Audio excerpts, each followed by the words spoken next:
Welcome to Leaders on the Rise. I'm Lydia Pierre, founder and CEO of Pierre Branding Group. We help create stories that resonate with audiences to forge unforgettable, unique brand experiences. These stories ultimately become infused with all aspects of the client's branding, thereby turning entrepreneurs into media celebrities by growing their authority and helping them build partnerships with top influencers. We believe that every person has a unique message that can positively impact the world. Stick around to the end of the show. We'll reveal to you how you can be our next guest in 15 to 20 minutes. Let's go. Hello there, and welcome to Leaders on the Rise. I am your host, Lydia Pierre of Pierre Branding Group, and I am here with our amazing, beautiful guest. You should see his hair. It's beautiful. David Taylor-Klaus. Hey, David. Hey, how are you, Miss Pierre? I'm awesome. David we don't like to use the word coach, but he is someone who helps entrepreneurs and executives get back to their families. And we're going to tap into what that really means a little later on. But David, can you tell us who you are, what you do, and why you're so amazing looking, first of all? Well, that's terribly sweet. And I'm glad, I've got a face for radio. So this is perfect that you're talking about it and nobody can see me. No, I mean, look, the best way, because we joked about this, in the green room, when people say, what do you do? I don't say I'm a coach, because so many people, misunderstand what a coach is. That's even the ones who don't say, what sport? So I describe what I do as I reintroduce successful entrepreneurs and senior executives to their families. And I describe it that way because it gives people a chance to turn their attention to, so what is important to me? Half my clients aren't married and don't have kids, but when they hear reintroducing to their family, it's like, ooh, well, what was it that was important to me before I got caught up in this whole rat race? What is it that I've lost connection with and contact with, and that I'm stealing away time for instead of investing my time there where it matters? Right. So for me, so many of the successful entrepreneurs and senior executives are so overtasked in their desire to overachieve that they've lost connection with what really drives them. That's the work that I get to do. Wow, that's amazing, because a lot of times, like we were saying again in the green room, we get so caught up in this lifestyle of working, just to be busy, just to be working. And we lose sight, like you said, of why we got into it in the first place. And sometimes we don't even get to do what it is we got into it for doing. Like you said, a lot of people don't have families, don't have kids or a spouse because they're so involved and engrossed in their work. So what is it about that seems so appetizing to be? Is it appetizing, or do they just get lost in the sauce? I think there's a lie we were told, and oh my God, so many of us heard this, not in this language, but the idea that the fiercer the dragon, the sweeter the victory, right? We got to work hard to make it good. But you know what? A fierce dragon just makes for a bloody combatant. You just get walloped. And so what happens is we end up making things hard that aren't hard, so that it feels like we've won a battle. Yes. And that's messed up. That is. And it's turning entrepreneurs into hardaholics. Oh, I like that. Hardaholics. Explain. Oh my God, addicted to things being difficult. And thriving does not have to be so effing hard or so effing serious. It doesn't. Yeah. But we make it that way because we're supposed to.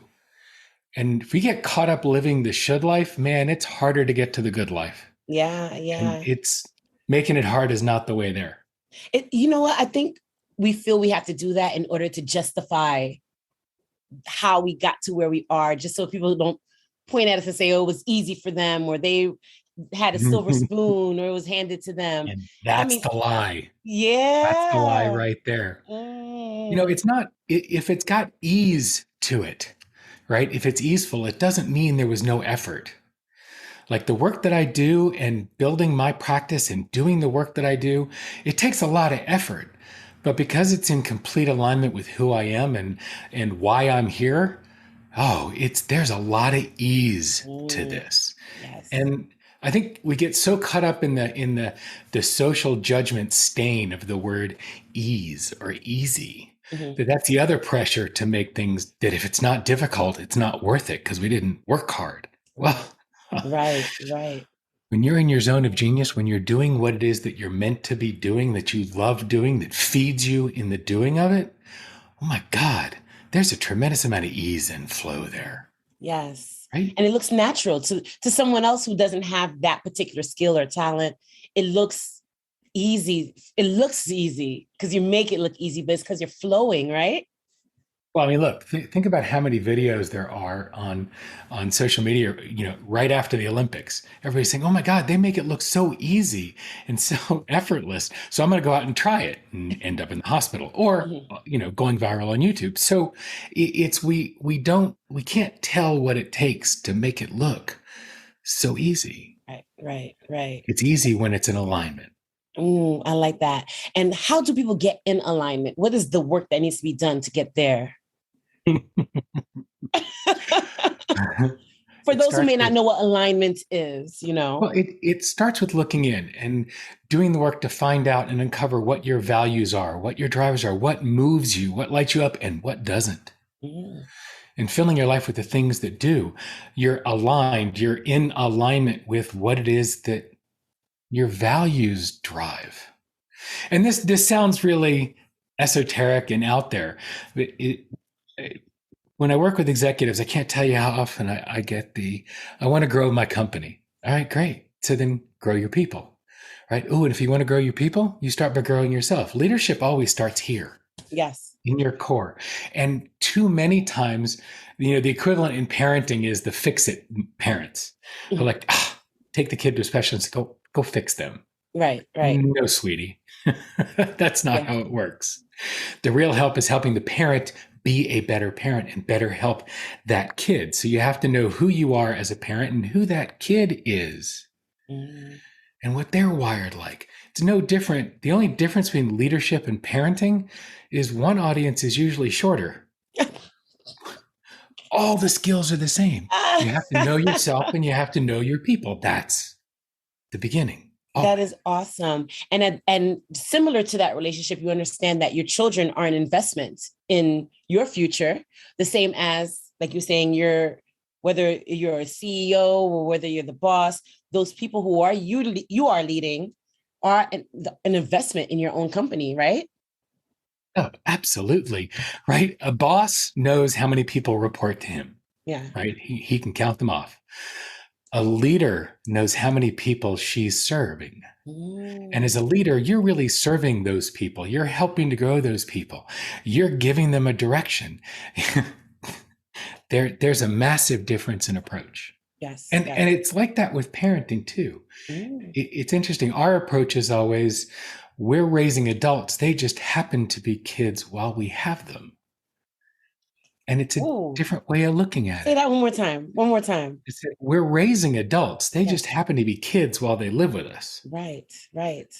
Right. And that's different because we're paying attention to who they're going to be as adults and not, oh my God, they're not following every single letter of the law of the directions that I'm giving them. Ugh. Mhm, Well, they're mhm, kids. They're not going to. mhm. Right. Right. You didn't. Why do you think they will? Right. Right. Right. And you look at the adult you're growing. So take that back to leadership. Can't tell you how often leaders are surprised where they don't have enough folks to promote up to the next tier. Well, they're not growing them. The succession planning is hysterical in most organizations Right. because they're only looking at all too often. They're only looking at the next position or two for any given individual, as opposed to where are they 3, 4, and 5 hiring steps or career steps ahead, and where do they need to have lateral moves to be able to flesh out their skills to take that next position, Mm, because they're not playing a long enough game. They're not thinking far enough out, I like that. right? I like Who that. is this person going to be and what are they capable of? What's possible for them and therefore for this organization? Right. Right. Now, I'm gonna ask a question that might be a little controversial. Do you think that there's a fear because it's relationships at the end of the day, right? Do you think that there's technically a little fear of what if I pour into this person and they take my jewels and run? Well, it's worse if you don't invest in them and they leave anyway. Right? So if you create an environment where you're growing them and they see a place for them to go on within the organization, why would they leave? Right. It's when they don't see a future and they don't see the next 1, 2, 3, or 4 different leaps within your organization. Then they're going to take everything you've poured into them and leave. It's a problem for entrepreneurs as they start growing when there's not a management layer, when their org chart is a rake. It's them with lines to each person that works there. Yeah. And the people that are working there can't see a path because it's us and the owner. Yeah. And it's hard for them to see a future there. So as you're growing them and their skills are increasing, their capabilities and competence are increasing, they're going to start looking at, well, where's somewhere else I can take this where I have advancement? Yeah. And so creating that first layer of management or supervisors, that gives the people who are working for you a path that they can see. Ooh, I could go there. Yes. No, I love that. I love that the idea is, and that brings it back to starting with you, right? Because if you don't see your own path and see where you're trying to take yourself as well as the organization, then how would they be able to see it, So I think that's very, very interesting how you position that. That's another hard thing for leaders is when they realize that they've got to hire themselves out of a job. They've got to begin to hire people to do the stuff that they can't do anymore because it's gotten so big or so complex. Or, they hire, as an entrepreneur where you do everything. Yes. First, you hire off the stuff you suck at, right?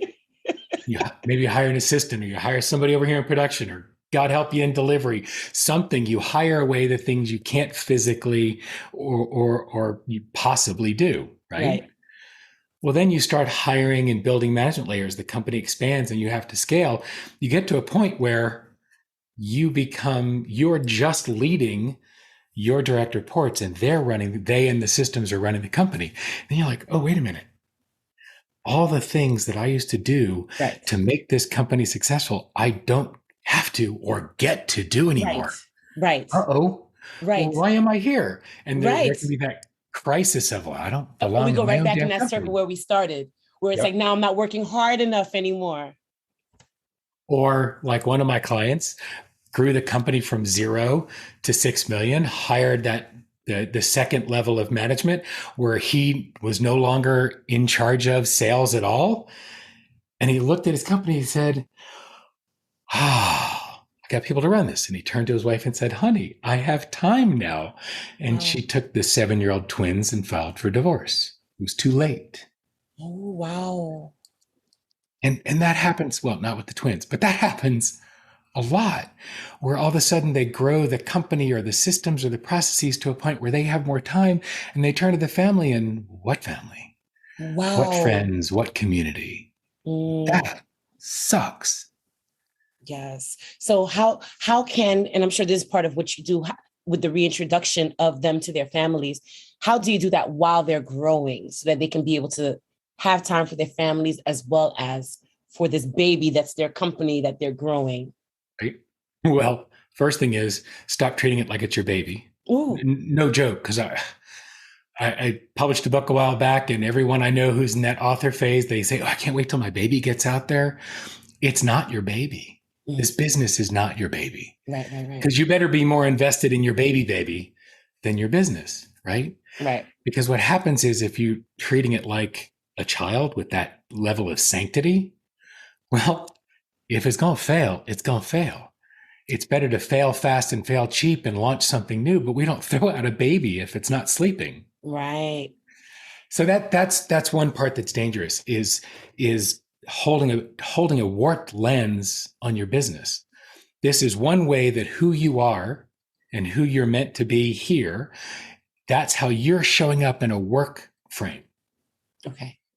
And if you designed it in a way that it ain't gonna fly, you got to pull the plug and go do something else. Right? So careful on the way you hold it. It's just a business. It's not a baby. I love it. And I think that may be one of the reasons why it gets hard for people, because they're over emotionally invested in it. Uh-huh. If I hear one more person say, but I'm so passionate about this,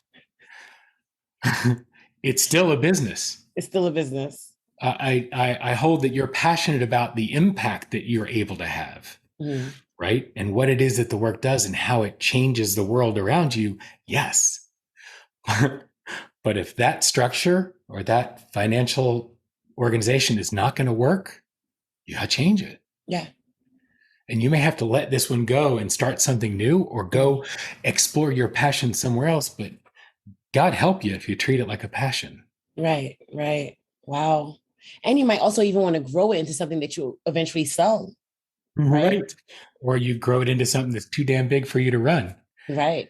Because the people that are good at starting it are not always good at growing it. And the people that are good at starting it, growing it, well, they're rare. And then the ones who can start it and grow it and then build it to something big and then maintain it, man, those are often four different people. Oh. Oh. If Steve Jobs were here, you could ask him about it. Right. Because he had issues transitioning from those different stages. In fact, he got booted for a while. Mm. And when Wow. Scully came in and Apple was at a point where they thought it was just maintained, but they had to reinvent, Scully didn't work out well anymore. Right. So you can see that the person who's running it can often shape or limit the growth.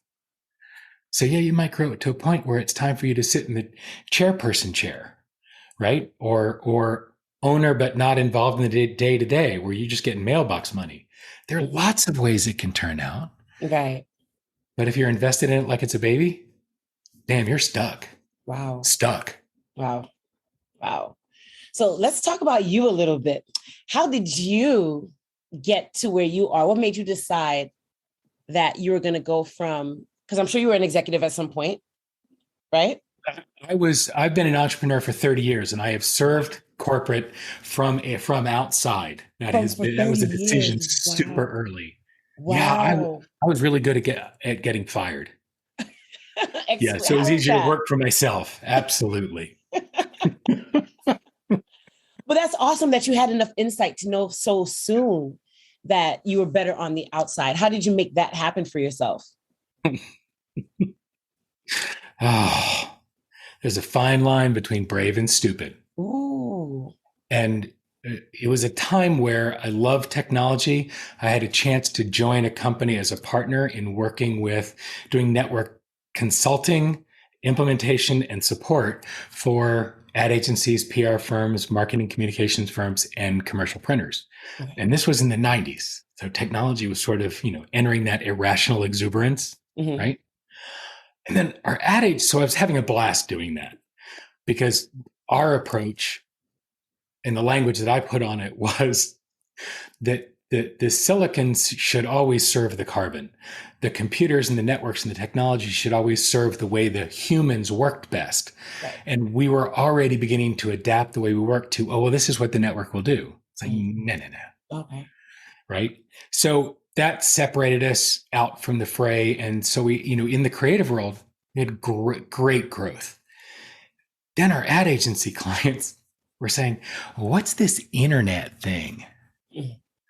And so first we started explaining it to them. And then I looked at one of the agencies and I said, well, y'all need a website. I said, a what? A website.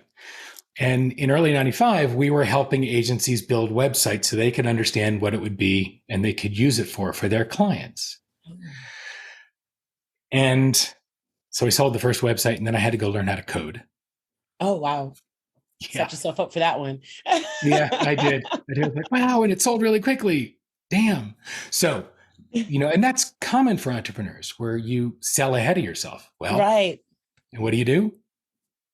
You stop sleeping and you start learning and you start producing and you grind. So launched a web company in fourth quarter of 1995 and then sold that to my partner in 2009. So, and that was, with a financial readjustment in there and a couple of tech bursts and bubbles, lots of reinvention, a lot of realignment there. Okay. But the answer to the question you were starting on before of how did I get here? Yes. Oh, by doing it wrong. I mean, completely wrong. Okay. I was growing the company I thought I should grow. I was working with my partner in this partnership the way I thought I should. We were leading the team we thought we should, growing the company we thought we should. And we were shooting all over ourselves. It was ridiculously disconnected from who I was. Okay. And we're so good at deluding ourselves. You're going to laugh at me. I got to a point where every time I turned the doorknob to my office, my stomach turned. Mm. But I didn't think, oh, wow, that's messed up. There must be something disconnected. Something's wrong. No, I decided that my stomach couldn't handle spicy food and caffeine. So I cut those out. Right. Just it was that diluted. Even if you didn't previously had spicy food and. Exactly. I had no problems with that stuff before, but that was what my epiphany was. Well, clearly it's caffeine and spicy food. Right. Yeah, but that didn't change anything. It just made me miserable. Right. And I did get to the epiphany, and that it got dark. And this happens for a lot of entrepreneurs, where you in pursuit of the good life, you end up shitting all over yourself, and that you can only bludgeon through that for so long. Right. And by the way, folks in corporate can have a different flavor of the same experience of, in order to bludgeon their way through their experience and their growth, right, they can start doing things in a way that's not authentic to them. Mm. And I got to the point on Hurricane Katrina weekend, like August 29th, 2005, where the only thing I was sure about were the 5 best ways to kill myself. Oh, wow. I got that far off track. Wow. And I'll tell you something interesting. The people who come back from that find a reason. Mm-hmm. And I couldn't figure one out for me. I was so disconnected that I had learned that kids with parents who've committed suicide are 50 times, not 50%, 50 times more likely to attempt it in their lifetime. And that was not the father. That was not the father I wanted to be. Right, right. It was not the legacy that I wanted to live. That's not who I was at my core. Mm-hmm. So I stayed for them. Amen. I did the work that I needed to do with me, on me, for me. Mm-hmm. And I found my reason for staying for me, because you can't do it just for them. Right. But that got me to turn the corner. And one of the things I'm really clear about in my coaching practice is nobody has to get that far gone. Mm. Nobody. There's an amazing concept that I learned from a friend in 12-step called raising the bottom. That if you look ahead and you see that nothing, if I don't do anything different, nothing's going to change. It's just going to keep getting worse. You can wait till you hit rock bottom, and a lot of people do. Or you can decide, this is my bottom. I'm going to raise it from here. Ooh. And that's powerful. The people I get to work with are ones who've said, I want it to be up from here. Wow. And it doesn't matter where they're starting. Right. Some people are arguably on top of the world, and some are so close to their rock bottom. But the point is, they've made the decision to go up from here. Mm. That's powerful.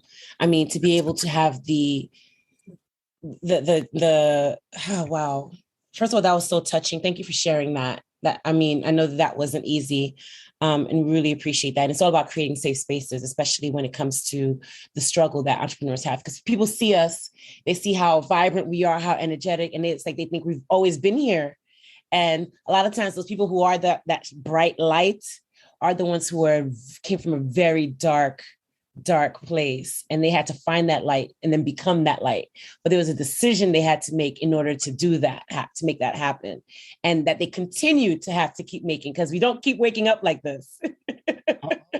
It's not a degree that you win, that you get, and then you just get to keep it. Now it's on your wall. It's like, now you're just the happiest person. Right. You have to keep This working is on every it day. every Yes, single day. So yes, ma'am. Kudos to you for working on it every single day and for aligning yourself so that you can be there for your clients and for your people and for your family. It's amazing what you're doing. And it's just beautiful to see someone be able to put themselves first in that way in order to be able to do so. And I think that's the other lie that they've told us. Yes. Yes, ma'am. I'm about to leap when you said that. That's the other lie that they told us. Somebody told us selfish was bad, and it's only because they got the words messed up. Mm-hmm. Self-centered is bad. Self-centered. So selfish just means attending to self, your needs. And let me tell you something from experience. I promise you, you can't give what you haven't got. Ooh. And you can try for a while, but you will burn out. Mm-hmm. And Mother Teresa made sure that travel was done in a way where she could be rested, because it was not easy serving who and how she served. Mm-hmm. You've got it. It's selfish just means caring for self. Self-centered is attention to self to the exclusion or detriment of others. And then there's narcissistic, where it's attention to self. What do you mean there are other people? So these are all different. Selfish is important. Yes. And I think one of the things that entrepreneurs have resonated with over the years is the idea of selfish in service of. Mm-hmm. You've got to take care of yourself so that you can serve your family, your community, your faith community, your clients, the folks that you want to change the world for. Yes. You have to take care of yourself so you can. Absolutely. And I loved what you said in the beginning of the conversation, that because a lot of times the concern or the doubt, the self-doubt that comes in is when you say trying to change the world, people think they have to take on the world. No, you said change the world around you. Mm-hmm. When you change the world around you, you have such a big impact, and you're able to change lives of those who now they're changing the world around them. And that's how you change the entire world. Yes, ma'am. That cascade impact, right? Mm-hmm. That ripple out, that's how your impact footprint gets bigger and bigger and bigger. Yes. Because the people you touch, they'll touch two more, and they'll touch two more. That's why the ad went viral in the 80s. Yes. Right? Yeah, look it up. It was a shampoo commercial. Yes. Were you in that shampoo commercial with your beautiful hair? No, I think I was about 6 when that came out. Thank you. Oh, goodness. No, this has been an amazing conversation. And I thank you for the impact that you're making in the world around you. Thank you for saving yourself. Thank you for that. I appreciate that. Thank you so much for saving yourself so that you can in turn help save others who are either going through the same thing or have seen the same thing or just needed to hear this in order to know that there is light at the end of the tunnel, and they can become that light for themselves as well. So, and there's light all the way through the tunnel. Yes. I like what you said, because they can hold on to that and create that light. And I don't want to let that go, because the light at the end of the tunnel is another one of those weird things we were told that postpones happiness or postpones fulfillment, right? It's not, you don't have to wait till you get to the end of the tunnel. Yeah. You couldn't have that much darkness without light. One cannot exist without the other. And it is a decision to access it. Yeah. Doesn't always sound like you can. And yet that light is available all the way through the tunnel. Amen. I love that. I love it. Oh, that was amazing. On that note.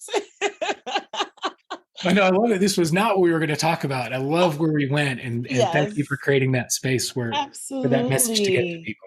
Absolutely. So how do people get to work with you? If someone who's listening who really wants to be able to connect with you and hear from you and just become part of, whether it's your book, whether it's part of your Facebook group, how do they do so? Well, I'm going to share 2 things, which I know that, when you're on a podcast, always give them one thing. Sorry, I'm going to give you 2. I don't follow rules well.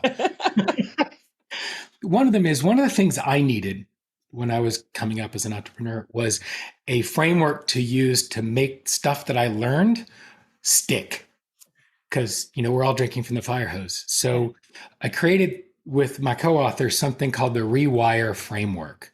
That it's in my book, Mindset Mondays with DTK, 52 Ways to Rewire Your Thinking and Transform Your Life. But you can download the Rewire framework for free and you can start using it for all the other things you're already working on. So just go to rewireframework.com. You can download it for free. Yes, you'll see the book and links to learn more about me. Start with the framework. If you're intrigued, let me know, because one of the things I'm also doing is launching a community called Better Human, Better Life, where in order to have the life that we want and create it, we have to get better at being the human that we are, right? And so that's really who this community is for. So that's coming. Start with the Rewire framework so you can start creating the shift you want in your world. And I love it. I love it. Yes, absolutely. So I will put that information along with the videos and with the podcast. Thank you so much, David, for such an amazing experience and conversation and just giving us a peek into your life and into your experience and how you're able to get here. I mean, that was amazing. And I thank you for that.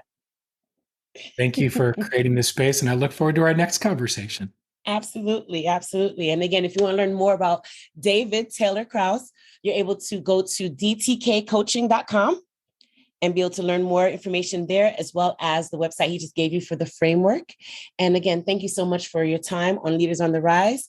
And we look forward to working with you. And I'm going to put your book on our book club, because we do have a book club. And hopefully you could bring you back to talk to the audience when you're able to get them to read the book and then just have some dialogue and Q&As on that. So we would love to be able to do that with you. Be happy to. Awesome. Awesome. All right. Well, thank you again, David. Any last words? Enjoy. Seriously, find the joy all the way through building your company. Enjoy. Yes. Don't wait to get to the end of the tunnel. Be the light throughout the entire tunnel. I love that. Thank you so much for listening, everyone. Take care and tune in for next time for Leaders on the Rise. Lydia here. Thank you so much for listening to Leaders on the Rise. If you are a successful CEO, founder, C-suite executive, decision maker, successful business leader, or an influential entrepreneur who would like to be on this podcast, please visit pierrebrandinggroup.com/podcast to apply. If you got something out of this interview you would like to share on social media, just do a quick screenshot with your phone and text it to a friend or post it on the socials. If you know someone that would be a great guest, tag them on social media to let them know about the show and include the hashtag Leaders on the Rise. I love seeing your posts and guest suggestions. We are regularly putting out new episodes and content. To make sure you don't miss any episodes, go ahead and subscribe. Your thumbs up, ratings, and reviews go a long way to help promote the show, and they mean so much to me and my team. Want to know more? Go to our website, pierrebrandinggroup.com, or follow me on LinkedIn and Instagram at Lydia Pierre _. Thanks for listening. We will see you next time.